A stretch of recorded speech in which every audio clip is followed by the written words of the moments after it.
Untuk teman-teman yang ingin mempromosikan bisnisnya atau mendukung YouTube ini, bisa menghubungi nomor gua yang ada di kolom deskripsi. Saat itu, Bastoni ditarik keluar di menit 82, lalu 5 menit kemudian kita kebobolan. Wah, ini seharusnya jadi pelajaran tersendiri bagi Inzaghi ya. Apakah sebaiknya Bastoni dimainkan saja 90 menit? Karena ini ya, kalau dilihat-lihat, kebobolan kita yang di menit-menit akhir itu selalu terjadi ketika Bastoni ditarik keluar. Cerewetan ceking kita, nyerewetin apa aja. Teman-teman yang sedang kalian saksikan saat ini adalah Cerewetin Inter. Apa kabar teman-teman semua? Semoga dalam keadaan sehat. Jangan lupa membeli jersey Inter musim ini teman-teman. Sudah tersedia komplit ya, jersey home, away maupun jersey ketiga. Linknya ada di kolom deskripsi. Sebelum kita mulai cerewetin Inter hari ini teman-teman, gua mau curhat sedikit. Gue sebagai anak Inter, sebagai fans Inter, perasaan lagi biasa-biasa aja ya, karena lagi international break. Tetapi gue sebagai pendukung merah putih, sebagai bangsa Indonesia, aduh gile, nyesek banget, emosi banget.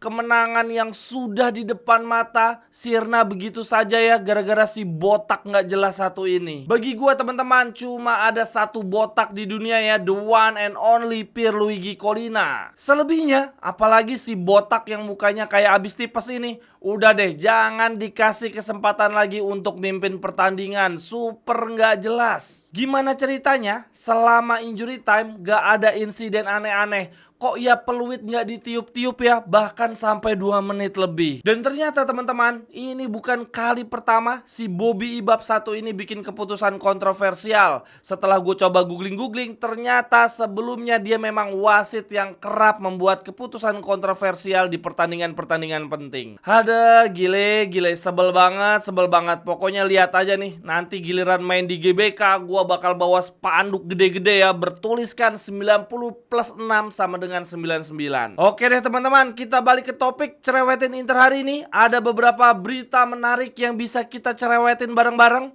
Yang pertama dari perkembangan pemulihan cedera Barella dan Tajon Buchanan teman-teman. Ini Sky Sport baru saja memberitakan latihan tim secara penuh kembali digelar di hari Rabu yang lalu bagi mereka yang tidak dipanggil oleh tim nasional. Nicolo Barella dan Tajon Buchanan masih berlatih secara terpisah dengan tim dan sedang dievaluasi setiap harinya dengan tujuan agar dapat bermain di partai Roma melawan Inter setelah jeda internasional. Untuk Nicolo Barella kemungkinan besar akan kembali berlatih lagi bersama tim pada hari Selasa depan untuk persiapan Roma melawan Inter. Sedangkan untuk Tajon Buchanan mungkin juga akan berlatih bersama tim. Namun karena winger tersebut telah absen selama beberapa bulan, proses comeback dia akan dilakukan secara bertahap.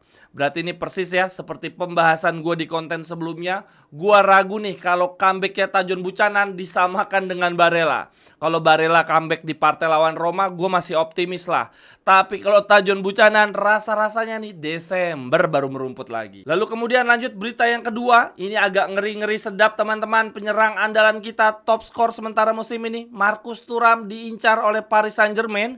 Ini beritanya dari calciomercato.com. Mereka memberitakan Paris Saint-Germain tertarik pada Marcus Thuram dan tim scouting mereka telah berada di Italia untuk memantau sang penyerang selama beberapa pertandingan di awal musim ini. Thuram memiliki klausul pelepasan senilai 90 juta dalam kontraknya. Wah ya ini nih, kalau 90 juta sih nggak usah ada di klausul kontrak juga udah pasti diterima ya sama Inter. Jangankan 90 juta, 70 juta aja gua rasa Thuram bakal dilepas. Tetapi untungnya di kontraknya ada klausul pelepasan ya, 90 juta. Dan ini sekaligus menegaskan cerewetan gua di konten sebelumnya ya teman-teman. Gua mengatakan bahwa kalau kita mengincar Jonathan David tetapi cuma untuk jadi striker nomor 3 atau nomor 4, kayaknya nggak mungkin deh. Dan Jonathan David juga rasanya nggak akan mau. Nah, dengan munculnya kabar Marcus Thuram diincar Paris Saint-Germain, bisa jadi nih Jonathan David kita beli untuk menggantikan Marcus Thuram. Kalau teman-teman gimana? Apakah setuju kita melepas Marcus Thuram dengan biaya 90 juta lalu mengambil Jonathan David dengan biaya free transfer? Lalu teman-teman, ngomong-ngomong soal Paris Saint-Germain ya, ini ada kabar dari mantan kapten kita Milan Skriniar yang diincar oleh Juventus ya untuk menggantikan Bremer di Januari nanti. Skriniar sendiri sekarang tidak terpakai sama sekali ya di Paris Saint-Germain. Dan sekarang teman-teman, Skriniar semenjak di Paris Saint-Germain jadi sakit-sakitan ya, jadi gampang cedera nih. Ini apa Juventus nggak takut ya ngerekrut Skriniar terus ujung-ujungnya malah cedera lagi? Kalau menurut pemberitaan La Gazzetta, di sini dituliskan teman-teman, Juventus Skriniar proses transfer mereka bisa diproses di bulan Januari nanti. Dan sejauh ini baru mencatatkan waktu bermain 111 menit saja. Giuntoli menginginkan mantan pilar Nerazzurri ini untuk memperkuat Juventus di paruh kedua nanti dengan setengah gaji dibayarkan oleh pihak Paris Saint-Germain. Lalu kemudian lanjut berita yang berikutnya, berita Mercato juga teman-teman, kali ini dari Aslani ya. Sepertinya musim ini bisa menjadi musim terakhirnya Aslani teman-teman bersama Inter. Di konten sebelumnya gue sempat menyampaikan bahwa Inter mulai mengincar gelandang-gelandang muda ya. Antara lain ada Warren Bondo, ini gelandangnya Monza. Lalu ada Adrian Bernabe, ini gelandangnya Parma. Nah, dengan berseliwerannya nama gelandang-gelandang muda, menurut gua ada dua indikasi nih. Indikasi yang pertama, Inter ingin melakukan peremajaan ya, ingin mencari penggantinya Mkhitaryan. Tetapi ada juga nih indikasi yang kedua, yaitu mencari penggantinya Aslani. Nah, kalau menurut teman-teman, berseliwerannya nama gelandang-gelandang muda, ini tujuannya untuk apa nih? Untuk menggantikan Mkhitaryan atau Aslani? Hari ini teman-teman, jurnalis Calcio namanya Guaro memberitakan begini.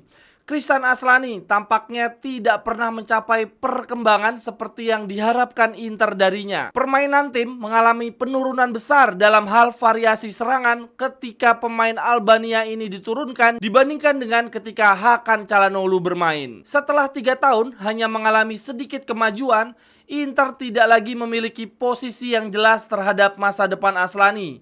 Jika ada tawaran yang bagus, maka Inter siap mempertimbangkannya. Namun sejauh ini tidak ada kebutuhan nyata dan mendesak untuk melakukan perubahan. Beberapa profil mulai dievaluasi oleh Inter, seperti Reda Belahyale dari Verona yang mulai bersinar dan menjadi salah satu target di musim panas nanti. Waduh teman-teman, kasihan juga nih gue sama Aslani. Jujur gue masih berharap Aslani bisa berkembang. Apalagi usianya juga masih muda ya, kayaknya 22 atau 23 gitu usianya Aslani. Harusnya masih bisa berkembang. Kalau menurut teman-teman sendiri gimana? Apakah lebih baik Aslani dilepas atau dipertahankan? Lalu kemudian lanjut berita yang berikutnya lagi teman-teman. Ini ada data fakta menarik dari lini belakang kita, khususnya terkait Bastoni teman-teman. Ternyata saat Bastoni diturunkan, Inter belum pernah mengalami kekalahan sama sekali di musim ini. Selain itu, saat ini teman-teman, baik di Serie A maupun di Liga Champions, total Inter sudah kebobolan 9 gol. Nah, 4 diantaranya itu kebobolan ketika Bastoni tidak ada di lapangan. Ini artinya hampir 50% dari total kebobolan kita terjadi ketika tidak ada Bastoni. Sebegitu signifikankah kehadiran Bastoni bagi lini belakang kita teman-teman? Ini kalau kita lihat lebih detail ya, 4 kebobolan yang terjadi ketika Bastoni tidak di lapangan. Yang pertama terjadi di partai lawan Monza ya, saat itu Bastoni tidak bermain sama sekali. Lalu ketika di partai lawan Milan, itu Bastoni digantikan di menit 82. Kemudian kita kebobolan di menit 89. Lalu kemudian di partai lawan Udinese juga begitu, Bastoni diganti di menit 75. Lalu kemudian di menit 83 kita kebobolan. Lalu terjadi lagi di pertandingan terakhir melawan Torino. Saat itu Bastoni ditarik keluar di menit 82. Lalu 5 menit kemudian kita kebobolan. Wah, ini seharusnya jadi pelajaran tersendiri bagi Inzaghi ya. Apakah sebaiknya Bastoni dimainkan saja 90 menit? Karena ini ya, kalau dilihat-lihat kebobolan kita yang di menit-menit akhir itu selalu terjadi ketika Bastoni ditarik keluar. Lalu kemudian yang berikutnya, yang terakhir untuk cerewetin Inter hari ini, gue pengen bacain beberapa statement menarik dari sesi wawancara yang dilakukan oleh pemain Inter ya selama jeda internasional ini. Yang pertama ada dari 2 pemain Inter asal Belanda. Ini mereka diwawancarai saat latihan bersama tim nasional ya. Ini ada dari Denzel Dumfries teman-teman. Dia ditanya oleh wartawan ya, bagaimana tentang perkembangan kontrak dia. Dumfries menjawab begini.